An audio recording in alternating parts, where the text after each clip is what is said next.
Thanks very much, Chris. Patrick, anything to add to that at this stage? Okay, fine. Thank you. Let's go to members of the public for their questions. Andrew in Worthing.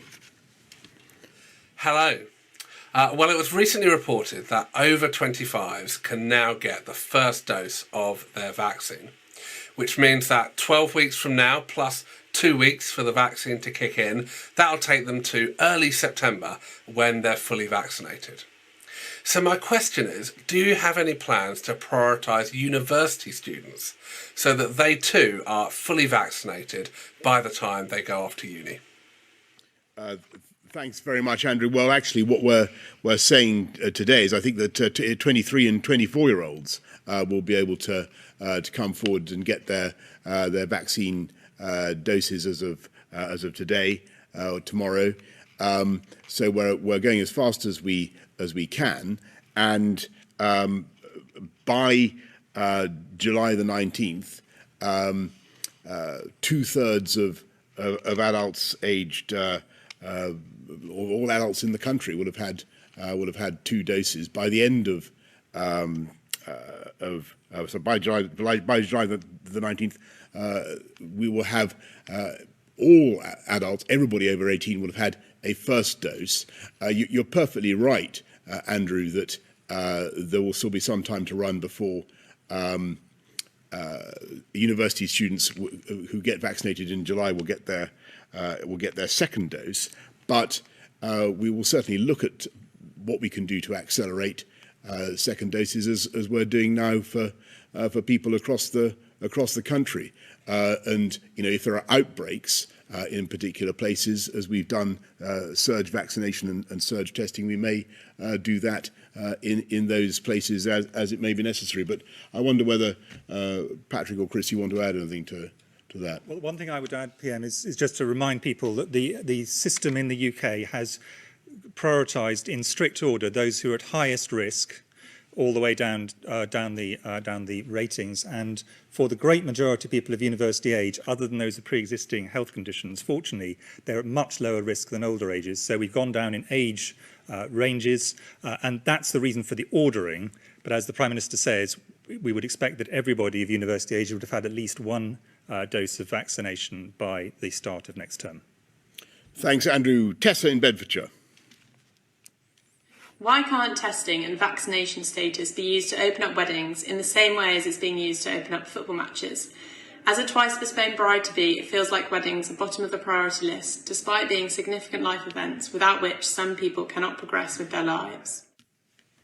Well, Tessa, I'm very, very sorry to hear about your wedding plans being postponed twice. And indeed, I'm sorry for all the disappointment that's going to be caused by going a bit slower as we are today. What we are saying, Tessa, I don't know if this is of any practical consolation to you, and I really hope it is, but we're saying that weddings can go ahead with more than 30 people. We're lifting that restriction on 30 people from June the 21st, providing social distancing is observed. I hope that works for you, Tessa, and obviously I think everybody will want to wish you every possible good fortune with your wedding. But all I can say is I'm sorry for the disappointment that this will certainly bring to weddings, to many businesses. But it's a few weeks that I think is worth it to get those jabs in. Laura Koonsberg of the BBC. Thank you very much, Prime Minister. After this 4-week delay, do you expect life to return to something that looks like normal? So people returning to the office, taking off face masks and ending the 1 metre rule? And can you rule out extending this delay any further? And could I ask Professor Whitty or Sir Patrick, when do you expect all adults to have had both jabs? And after that, would you start vaccinating children? I know there's been a study into whether or not that's a good idea. Yeah, thanks very much, Laura. I think that is the crucial question. What is the world going to look like on July the 19th? And I think I'd give it this answer, that at a certain stage we're going to have to learn to live with the virus and to manage it as best we can. And what we're trying to do now by this delay is to reduce the current surge, and we think we can do that, and we think that a 2-week delay would make a substantial difference, and a 4-week delay we think would make even more of a difference in reducing the overall number of deaths, and that's why we're doing it. And at the end of that period by July the 19th, we do think that we will have built up a very considerable wall of immunity around the whole of the population. And at that stage, Laura, on the basis of the evidence that I can see now, I'm confident that we will be able to go forward with the full step 4, the full opening.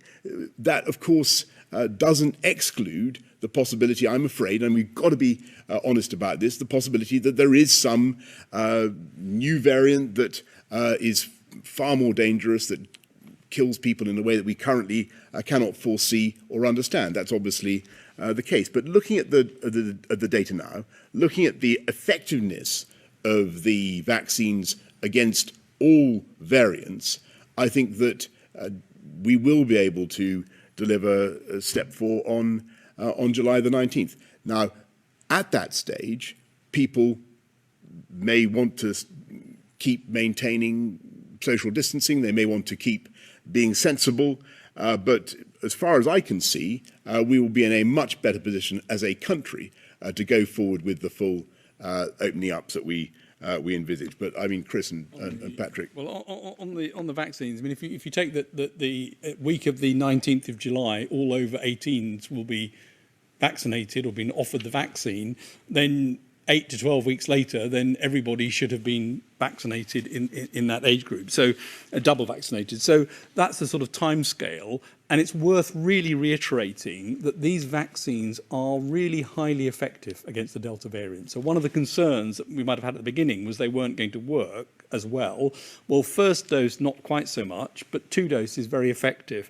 And by getting to both more people over the age of 40 double vaccinated, which protects those most likely to end up in hospital or get seriously ill, and giving all over 18s 1 dose, that will reduce spread, because the single dose will put up another barrier to spread amongst the age group most likely to spread, because they have more social contact. So I think that's a sort of double protection that should be in place over the next few weeks. And then on the question specifically on children, I think as we've said several times before, the key thing with children is safety. We know that the risks in terms of physical disease to children, other than some children with significant pre-existing problems of physical health, are much, much lower than for adults. So you wouldn't want to vaccinate unless a vaccine was very safe, and vaccines are now being licensed in some countries, and we're accruing safety data on the safety of these vaccines in children. And there are 2 possible reasons you would want to vaccinate children potentially, but with caution, and this is the point I'm trying to stress. The first would be those groups who actually are at high risk of COVID, and I think JCVI will be bringing forward advice on this about which are the groups they think are at particularly high risk of COVID, and those children specifically should be vaccinated to reduce the risk of them having severe disease and, in very, very, very small number of cases, but does happen, mortality. But the wider question is around also the effect on children's, particularly education, and is the multiple disruptions that might happen going to have a very negative impact on their life chances, including the effect it will have on long-term risk of physical and mental ill health. And this is going to be a decision that will have to be based on the data we have available. But at the moment, the big priority, as the Prime Minister has said, is getting through all the adults down to 18, making sure they're vaccinated and then double vaccinated. Thanks very much, Laura. Carl Dinnan, ITV News. Thank you, Prime Minister. Some of the support that you currently have in place for businesses starts to reduce during this 4-week delay. Why aren't you keeping support and protections in place at the level that they're at now? And if I could, for Professor Whitty, if we don't have this delay in the easing of restrictions, what does your modelling tell you could happen to hospitalisations? What's the worst that could happen to the NHS? Thanks very much, Carl. Well, look, the crucial thing about what we're agreeing to do today is to keep going with the openings that we've got in place. So we're not going backwards. I don't think any of the scientists have actually called for a reversal, and that's very important. It means that the businesses that are currently open and trading can continue to do that. We're giving, as you know, all the support measures that have been put in place are intended to last through to September. In terms of business rates, local authorities do have an extra £1 billion to cover those who need it. But I think the most important thing I can say to those businesses who are being asked to wait another 4 weeks, or maybe as little as 2 weeks, but let's be realistic, probably more likely 4 weeks. I am confident that we'll get there, and there's a difference between the June the 21st date and the July the 19th date, at least in this sense. The June the 21st date was always a not before date. I do think that looking at all in other words, we weren't going to take that step before June the 21st. But looking at the data that I can see now, looking at the scale of the vaccine rollout, I'm pretty confident that July the 19th will be, as it were, a terminus date, and that we'll be able to take things forward from there. Sorry, Chris. No.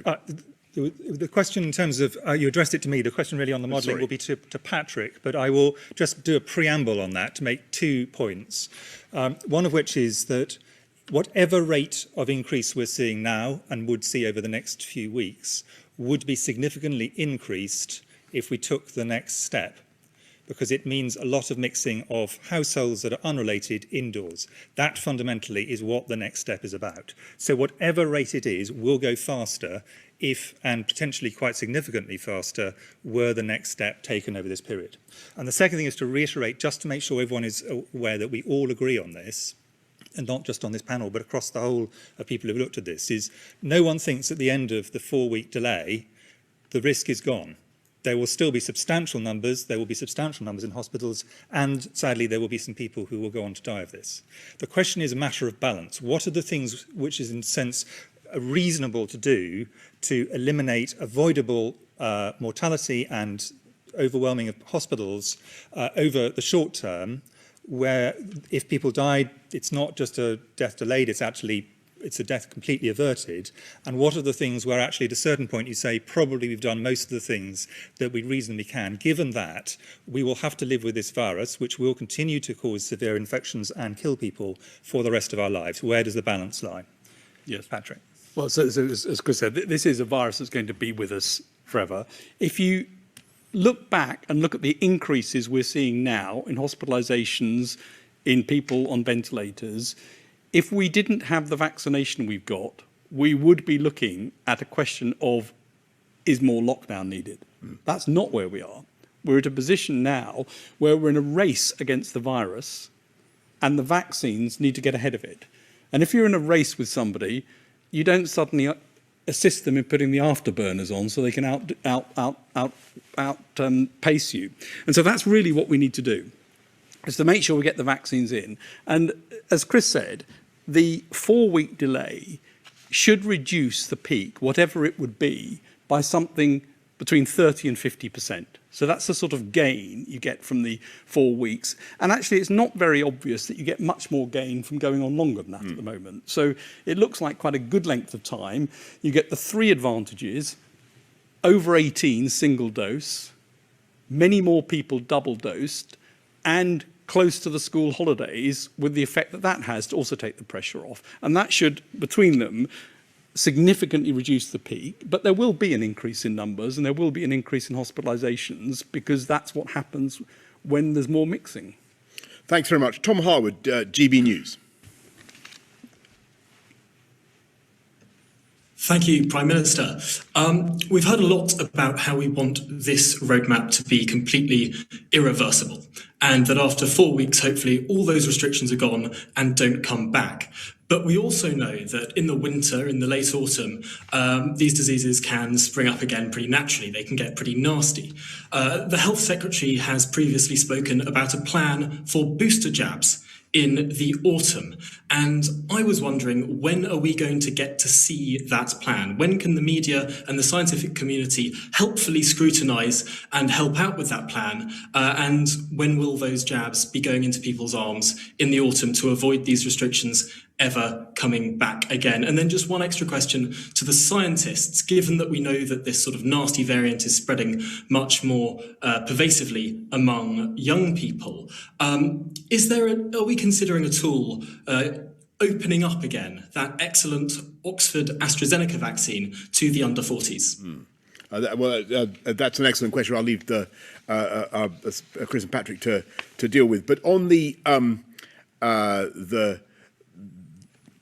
irreversibility of the roadmap, and you're quite right, Tom. Of course, I mean, we're seeing a surge now, as I said earlier on. We're seeing more hospitalisations. We're seeing continued deaths, although the numbers are very, very greatly reduced. And we must be realistic, as we said at the beginning of the roadmap and throughout, that people very sadly will continue to lose their lives to this disease. So we will have a booster programme for vaccines, and we'll be setting that out very soon, and you can expect the Health Secretary to set out how and when we'll be doing that, and which groups will be coming forward first. And we'll obviously the JCVI will be studying that and producing a timetable. But the objective is, as I've said, to be irreversible, to avoid more lockdowns of the kind that we've seen. And as things stand, I can't see a reason to do that. Though there will, as everybody has said, be further surges of the disease. Do you want to go on Astra for under 40s? Astra for under 40s. Yeah, I'll make a comment, and then Chris will want to build on it. I mean, the balance is always the risk benefit in any drug or vaccine, and obviously the benefit is greater in this particular case the higher the level of virus. So the risk benefit changes all the time depending on where you are, and these are decisions that are rightly ones for JCVI to look at where the risk benefit falls at any point in the pandemic. And I think at the moment the plan is to get all of the 18s and over vaccinated single dose with other vaccines, Pfizer and Moderna, and that's the target for the week of July the 19th. Chris, do you want to add to that? No, and the only point to make, which is well, we're leaving the Downing Street press conference. If you want to continue watching it, there is full coverage over on the BBC News channel. Saying that the vaccines we've got are spectacularly more effective than we ever dared hope. I mean, they really are very good. That is true. Thank you very much, Tom. Jason Grove, Daily Mail. Thank you. Professor Whitty, can I pick you up on your earlier answer? Are you as confident as the Prime Minister that July the 19th will be the end of this matter? We will be able to lift restrictions then. And Prime Minister, we've had an awful lot of false dawns over the last 18 months. I hear what you say about a possible nasty new variant. Barring the emergence of one of those, though, are you able to give us a sort of cast iron guarantee that this will be the last delay, provided nothing else turns up? And finally, what would you say to Andrew Lloyd Webber, who says that you're bankrupting a sort of critical and irreplaceable industry? There's plenty of other people in his position too. Do they factor at all in your calculations when making decisions like this? Thanks, Jason. Look, of course they do. And I've got colossal admiration for Andrew Lloyd Webber. The entire theatre sector is one of the great glories of this country, and you know it's broken everybody's heart to see what we've had to go through, and I bitterly regret the fact that we must be cautious again now. And actually on Cinderella and Lord Lloyd Webber's latest production, I think we're in talks with him to try to make it work, and we'll do whatever we can to be helpful. As I said earlier on, there are some pilot events that we hope will be able to go ahead even in the next 4 weeks. And as for your question about, can I give a cast iron guarantee that there won't be further delay on the basis of what we can currently see? Well, all I can say is, on the basis of what we can currently see, I am confident that as I said, July 19th will be a terminal date, not a not before date. But that is on the basis of the evidence currently before us. We have reasons to be confident, looking at the scale of the vaccine rollout, looking at the, as Patrick was saying, looking at the levels of protection they give. And in terms of your question to me, actually, I completely agree with the Prime Minister's answer, and I'm sure Sir Patrick would as well. Thank you. Thanks very, very much. Jim Pickard, Financial Times. Prime Minister, one area of major public confusion at the moment is what to do about summer holidays and whether to take them abroad. Grant Shapps, the Transport Secretary, has said people don't have long to wait for their summer breaks abroad. Other ministers, such as George Eustice, the Environment Secretary, have encouraged people to stay at home. Which of these contradictory pieces of advice would you recommend? And on a sort of related question, it's increasingly clear that many industries will still be struggling by the end of the summer, such as aviation and hospitality. Is there any situation in which you can see the furlough scheme and other major business support schemes continuing beyond their current end date, the cliff edge at the end of September?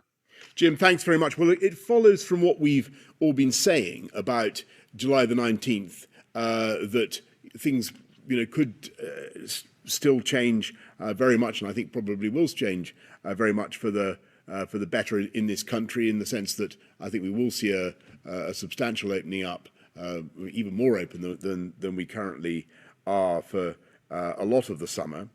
On travel abroad, I think that the most important thing is just to follow the red, amber, green guidance that we're giving. That's continually reviewed, and that's the important thing. I wouldn't want to give any more guidance than that at this stage, Jim.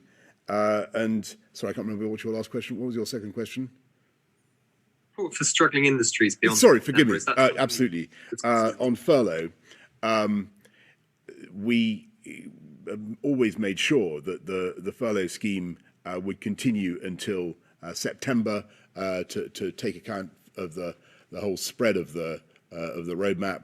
Chancellor has always been very, very clear about that. We don't think that there will be, on the basis of what we can see now, Jim, in the data, on the basis of the vaccine effectiveness that we can see now, we don't think that we'll need to change that. Thanks very much. Joe Murphy of the Evening Standard. Thank you very much, Prime Minister, and thanks, gentlemen, for answering our questions again. Sir Patrick, you said the vaccines are spectacularly good, and a lot of people argue that all we need to do now is to let infections rise, and that'll be okay if hospitalisation and deaths don't increase.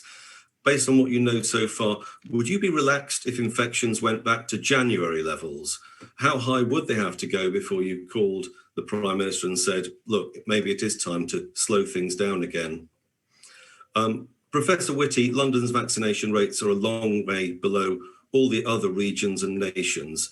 Only 36% have had the second doses, according to the dashboard.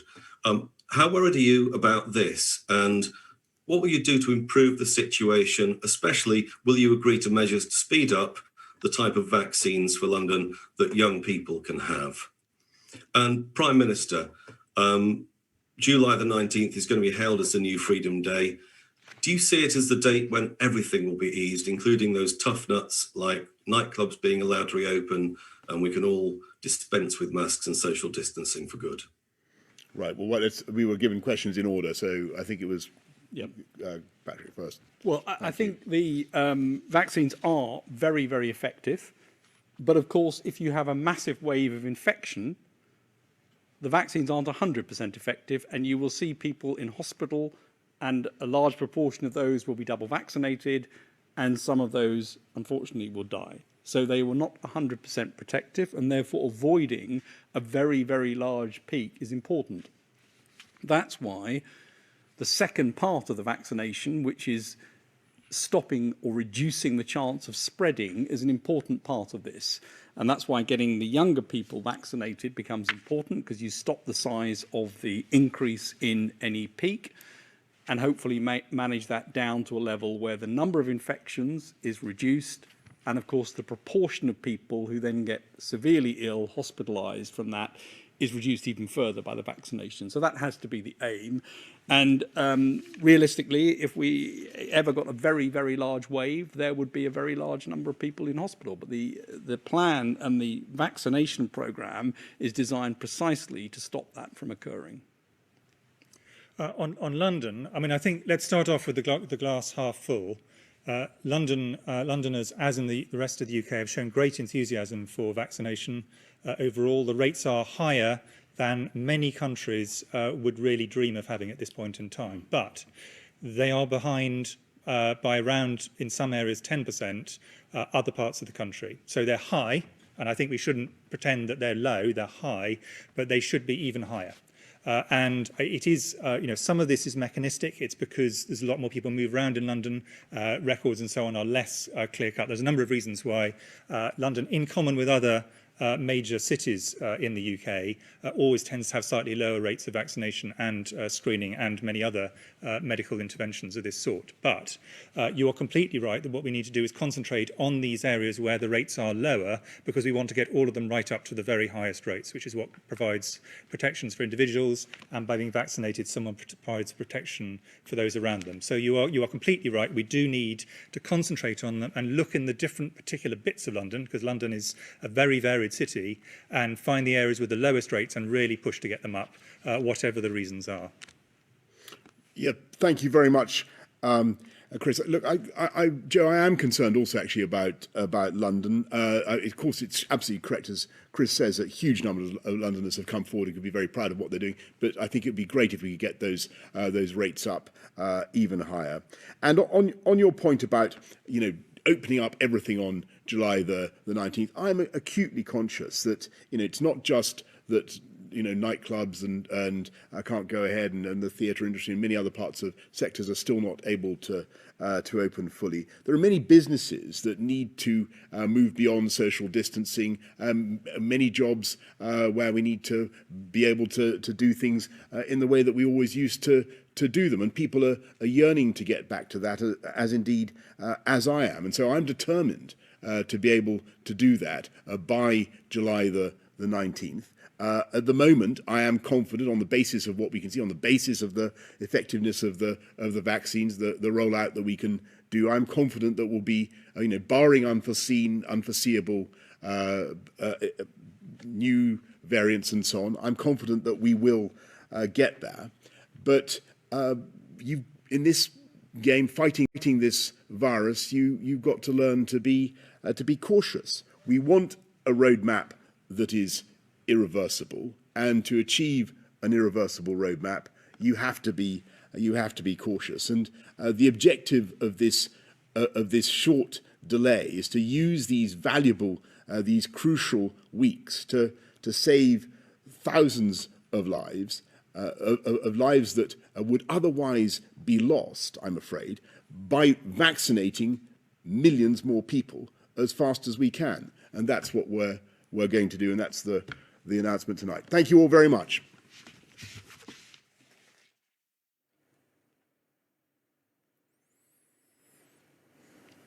So, Boris Johnson bringing to an end that press conference. Of course, the details of it were very heavily briefed, but confirming for us that Freedom Day, June 21st, will be postponed until July 19th. That, said the Prime Minister, is to give everyone over the 18 the chance to get a first dose of the vaccine. We saw quite a number of charts, didn't we, in that presentation, so we'll pick through those over the course of the next 10 or 15 minutes. But clearly, the situation, said the Prime Minister, has changed largely because the Delta variant, the so-called Delta variant, which of course was previously known as the Indian variant, is now becoming the dominant variant in the UK. We saw a graph in that press conference of the Alpha variant starting to descend and the Delta variant going the opposite way. The other striking thing, which they repeated several times, is that once we get to July the 21st, that doesn't get rid of the risk entirely, because we're going to have to learn to live with this virus, said the Prime Minister. And that means, of course, through the autumn and into the winter, we're going to have to get to grips with a booster campaign around the country. and of course the idea would be that we would fully unlock on July the 21st, but the risk would be much lower once all adults have had at least one jab. Just doing some simple maths, if everybody has had, all adults in the UK have had a jab by July the 19th, then if you take that 8 weeks forward, you're talking about everyone being double jabbed by the second week of September, which is, we know that the virus circulates more indoors, but more people in the country will have the antibodies, and so the idea is that the risk therefore diminishes. Let's pick...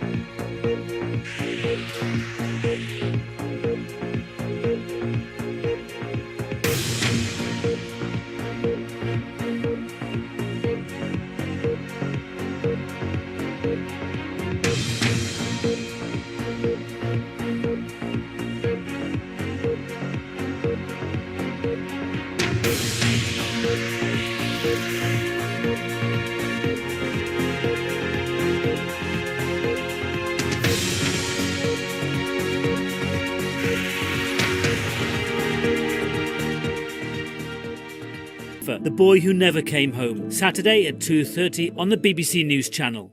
Wherever you go, that it's always accessible. BBC World Service has been my compass. We need news that give us facts that doesn't distort our world. I want news, I want science, I want facts, giving me the information so that I can make up my own mind. The World Service definitely keeps people informed, and I love it. Bringing the world closer, the BBC World Service.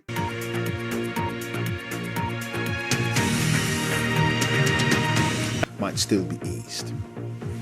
How will the delays affect you? Victoria Derbyshire is in Blackpool throughout the day to hear from people living there about what the final stages of unlocking could mean for them.